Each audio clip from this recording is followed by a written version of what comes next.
Hola, muy buenas tardes. Te saludo, yo soy el contador Jesús Carrión y te llevo estas cápsulas fiscales como venimos prometiendo.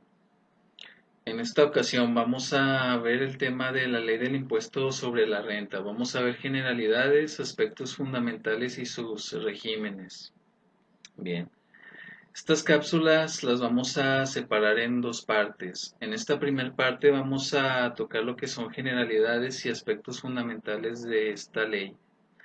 Ya en la segunda parte vamos a ver los regímenes que contempla la ley del impuesto sobre la renta y sus principales características. Así que vamos a ello.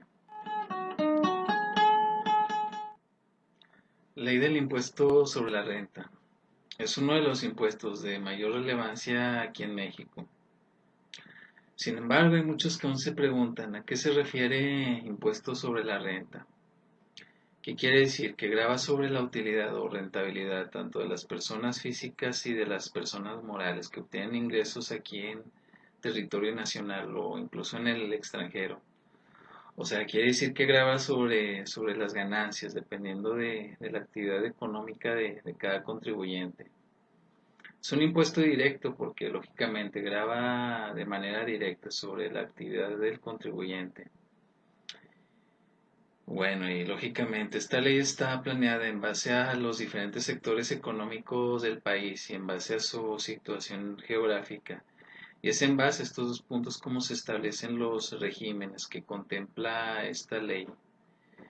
E incluso toma en cuenta también a los extranjeros que obtienen ingresos aquí en territorio nacional, ya sea que cuenten con un establecimiento permanente o no aquí en México.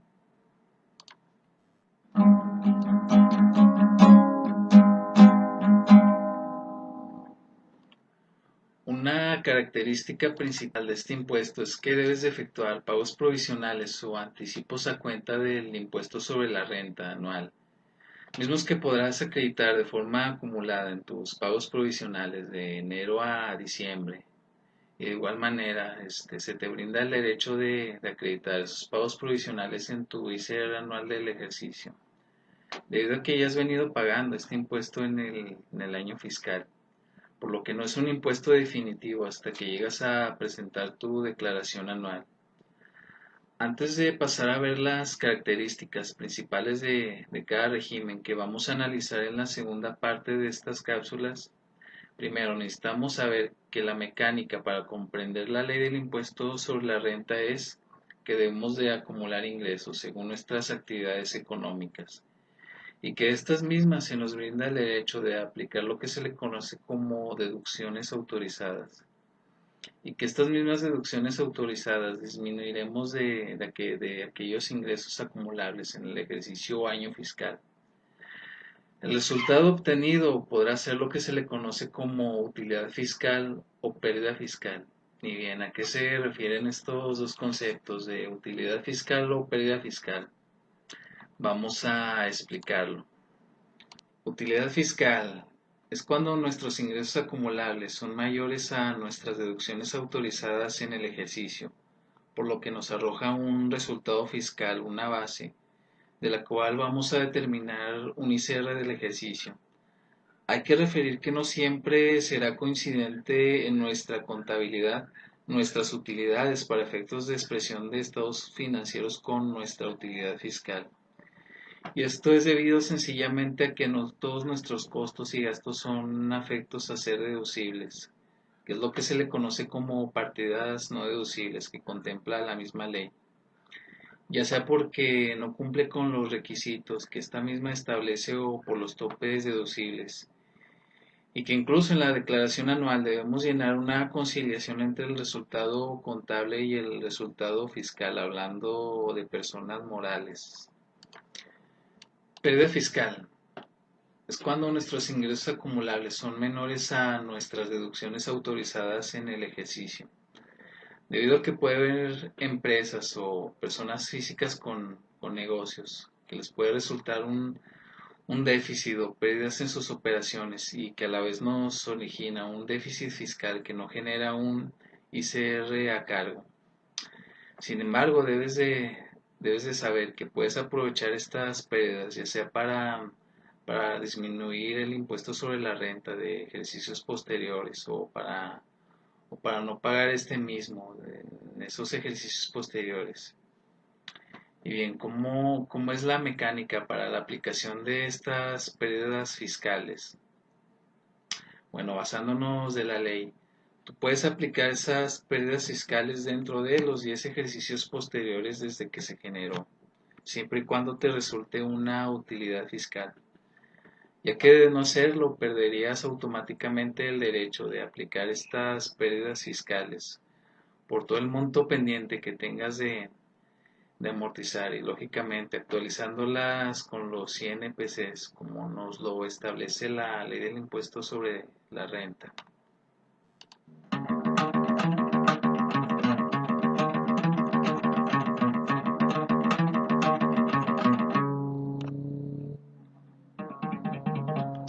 Muy bien, entonces te preguntarás, ¿qué ingresos son los que debo de acumular? Hay que entender que existen ingresos grabados e ingresos exentos. ¿Cuáles son los ingresos grabados? Son aquellos que yo tomo en cuenta para el cálculo de mi ICR. Y los ingresos exentos son los que no se toman en cuenta para el cálculo de este impuesto. Incluso en las declaraciones se pide que asentemos como un dato informativo aquellos ingresos exentos. Un ejemplo muy claro son los asalariados. Vamos a describirte los principales ingresos que son grabados y acumulables para que analices si caes en alguno de estos supuestos. Para ello vamos a basarnos de los artículos 16, 17, 18 y 19 de la ley del impuesto sobre la renta. Punto número 1. Enajenación de bienes y servicios o venta de estos. ¿A qué se refiere? Enajenación de bienes, sencillo. Se refiere a la compra de mercancías para su posterior venta o la adquisición de mercancías para llegar a producir un producto terminado y para llegar a comercializarlo posteriormente. Venta de servicios, ¿a qué se refiere? Se refiere a objetos o personas que cumplen un fin en específico. Punto número 2. El uso o goce temporal de bienes, ya sea por arrendamiento de estos o su venta. ¿A qué se refiere? Bueno, aquí la ley del impuesto sobre la renta contempla a aquellos contribuyentes que se dedican al arrendamiento de bienes muebles e inmuebles, como por ejemplo, contribuyentes que se dedican al arrendamiento de locales comerciales o contribuyentes que se dedican al arrendamiento de automóviles. Entonces aquí la ley también contempla aquellos contribuyentes que tienen esa actividad de arrendamiento. Punto número 3. Recuperación de créditos incobrables por cartera vencida de clientes. ¿Qué quiere decir? Bueno, aquí la ley te permite deducirte créditos incobrables por esa cartera vencida de clientes, siempre y cuando cumplas con los requisitos que te marca el SAT. Bueno, y lógicamente la recuperación de esos créditos incobrables ya avisados al SAT son un ingreso acumulable. Punto número 4. Los ingresos presuntivos que determinen las autoridades fiscales. Bueno, aquí ya es más hablando de alguna revisión o de alguna auditoría por parte de nuestras autoridades. Como por ejemplo, si te determinan una omisión de ingresos, entonces ahí tendrías que estar acumulando esos ingresos omitidos que, que te está determinando ahí la autoridad. Punto número 5. Ganancia por enajenación de bienes o su transmisión determinada por la diferencia entre el precio de adquisición y el precio de venta. Más concretamente hablando, por la venta de inversiones en bienes de activos fijos. Bueno, en este caso, ¿cuál viene siendo el ingreso acumulable? La ganancia de estos bienes de activos fijos.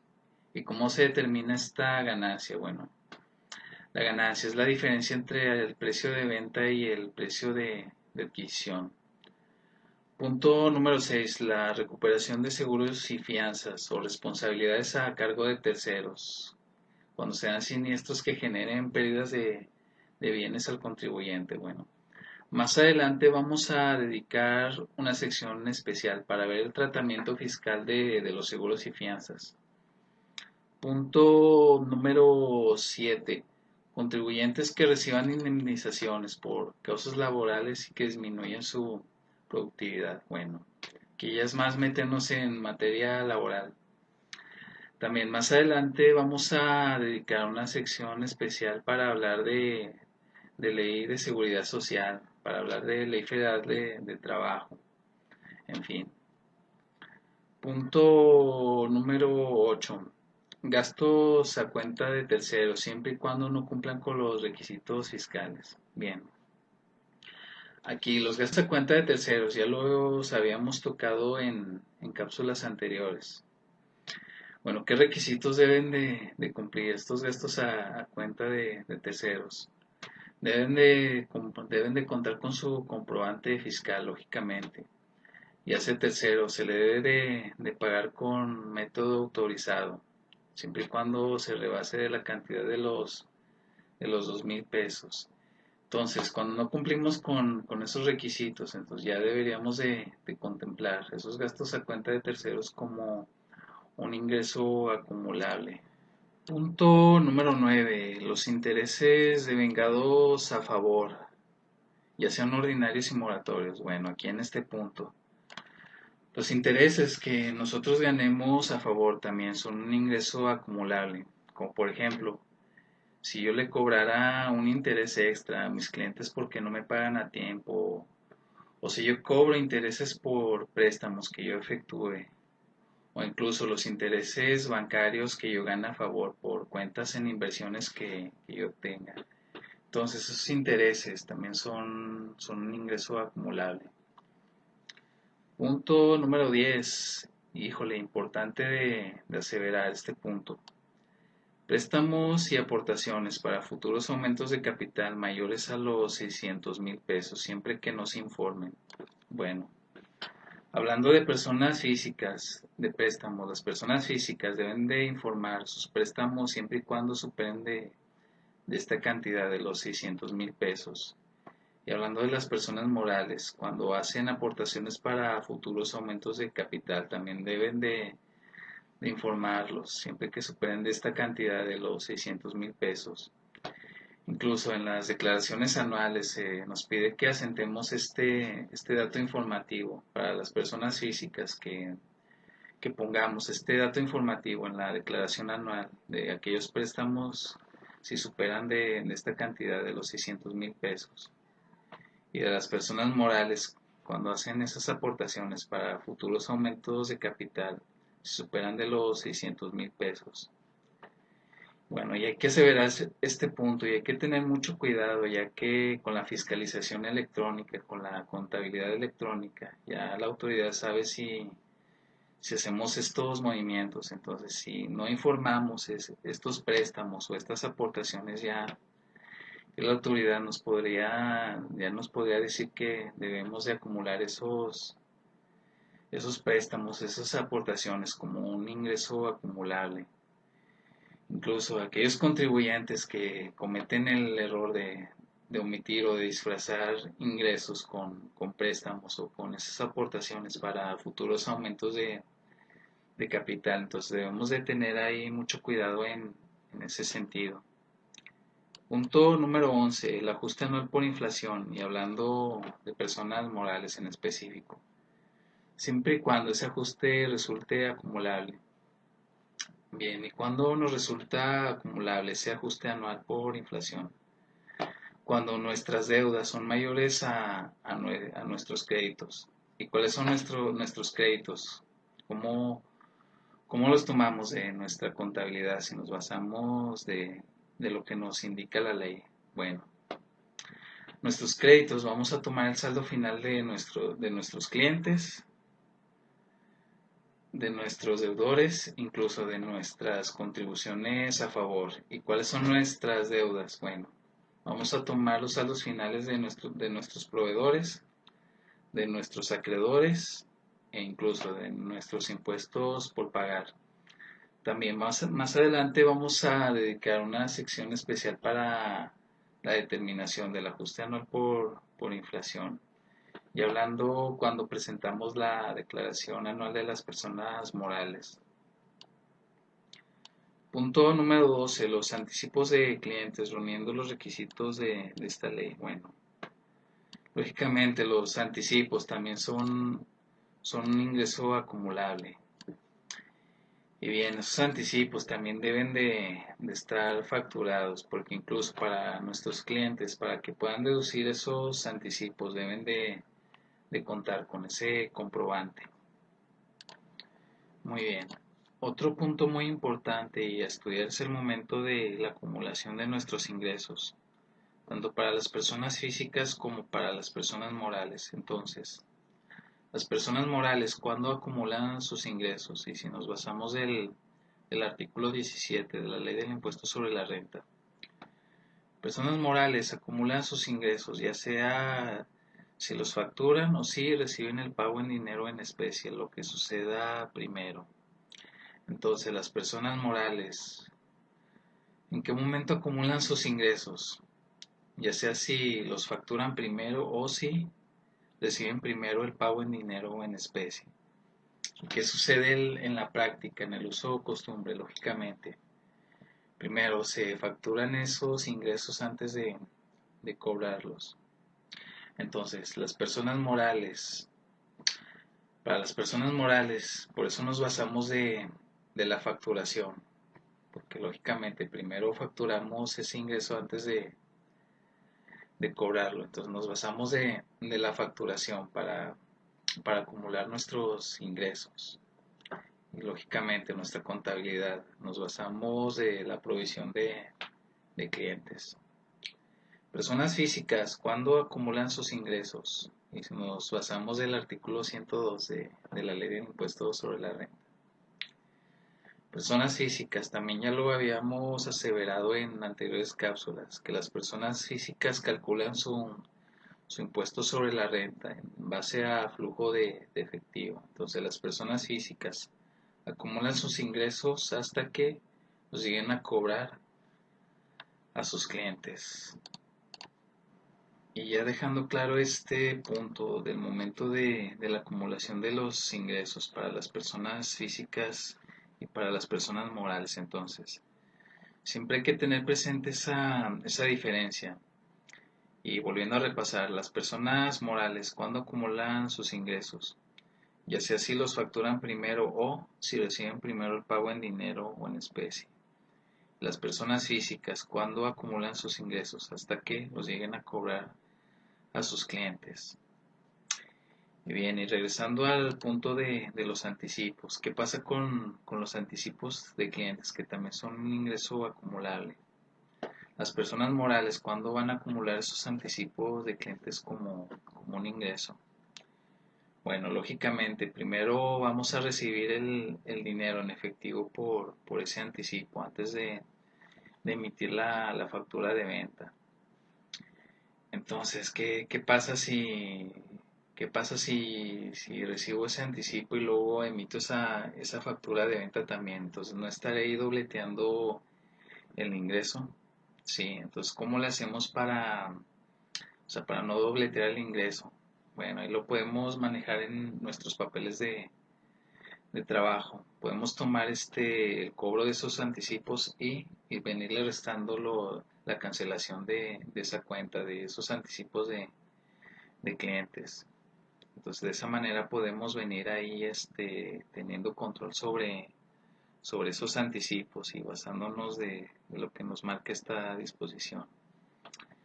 Bueno, y lógicamente las personas físicas, como están recibiendo primero el efectivo por ese anticipo, entonces solamente van a tomar en cuenta el cobro de ese anticipo, porque las personas físicas acumulan su ingreso hasta que lo cobren. Y bueno, también quiero aseverar este punto y en aquellos contribuyentes que también cometen este error de andar disfrazando los ingresos con los anticipos, ya sea para disminuir la carga fiscal del ICR o del IVA. Bueno, pues déjame decirte que también eso es un error y más porque el SAT ya se da cuenta si estamos haciendo eso con las contabilidades electrónicas que le enviamos mes a mes. Entonces hay que tener mucho cuidado En ese sentido, si queremos estar omitiendo ingresos con esa cuenta, con la cuenta de anticipos de clientes, sería mucho más sencillo a enviarla a la cuenta de acreedores.